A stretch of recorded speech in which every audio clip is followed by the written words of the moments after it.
Everyone, it's Nisha here. Hope you're doing well. It's not a very good day today. It's been windy, it's been raining. Not looking very good at the moment. However, you've got me today for day 10 on my 30-day challenge and all things service accommodation. So again, today we're going to talk about service accommodation.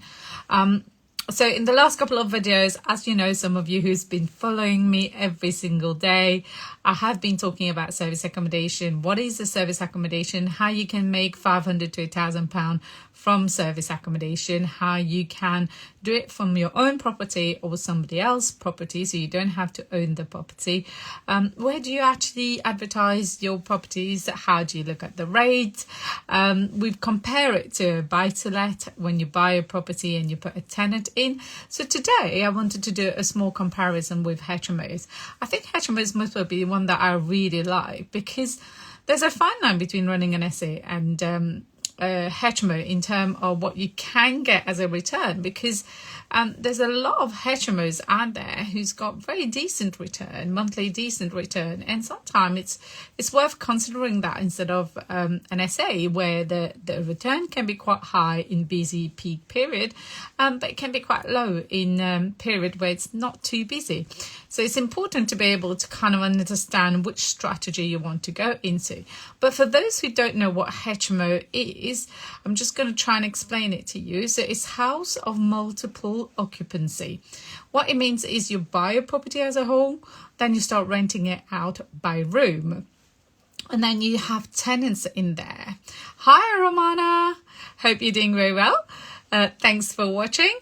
So with a HMO, you have tenants in there. They will take each room and it will take it on maybe a 6-month contract or 12-month contract or more. So with a HMO, you're potentially able to generate a significant amount of money. And sometimes that could be 800 to 1,000, 1,200, depending on the property, obviously, and how much you invested and upgraded the property. You can make more than that. So if you then compare that to service accommodation, one could argue that you could actually do HMO instead of service accommodation, because with HMOs you at least have tenants in there for a couple of months where you don't need to worry about marketing and selling your property and getting more guests in. So there's definitely an advantage of a HMO, and I personally think if you're in an area where HMO works, give it a go rather than service accommodation, because with service accommodation, although it has a really good return on it, you also have to learn a lot of things that maybe you're not comfortable with. Now, not all of us come from the property world. I wasn't when I started, and not all of us have been running businesses before to know what are the different fundamental between being an employee and running a business. And I think that's very important when you're kind of looking at your starting point of what you want to do.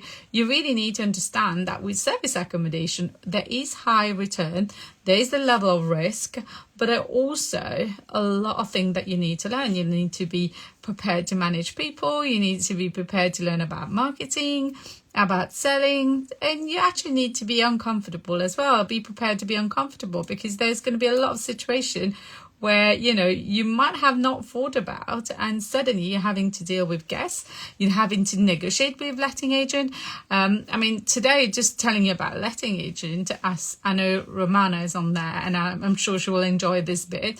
So I've got an agent who we've had we had a contract which we agreed for about 3 years with a specific agent, but the landlord transferred the contract to a different agent, so somebody else started managing it, and we've had maybe about a couple of month relationship before the contract was actually due to end.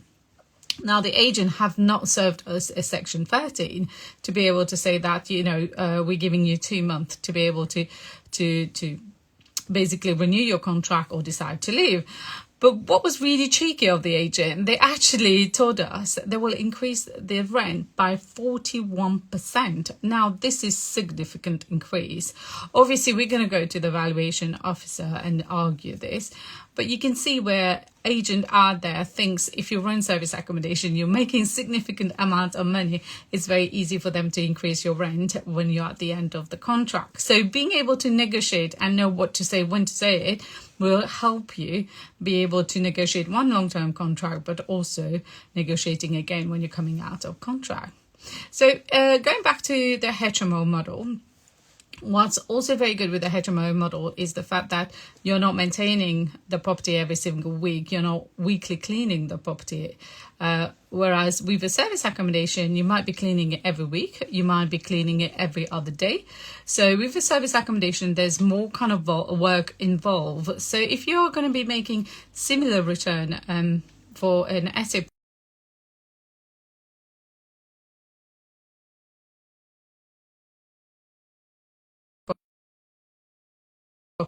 HMO, because the cost of running it will be a lot less compared to a service accommodation. However, if you've got the right property, the right location, and you can run a service accommodation on a bigger property, you most probably want to do service accommodation because the return could be £1,000 or even more during your peak period, and even better when you get long-term contract, because if you get somebody who's staying with you for 12 months, you could potentially making quite a lot of profit. So for example, we've got a really big property, which is a 5-bedroom property, and that will be let out for a couple of months.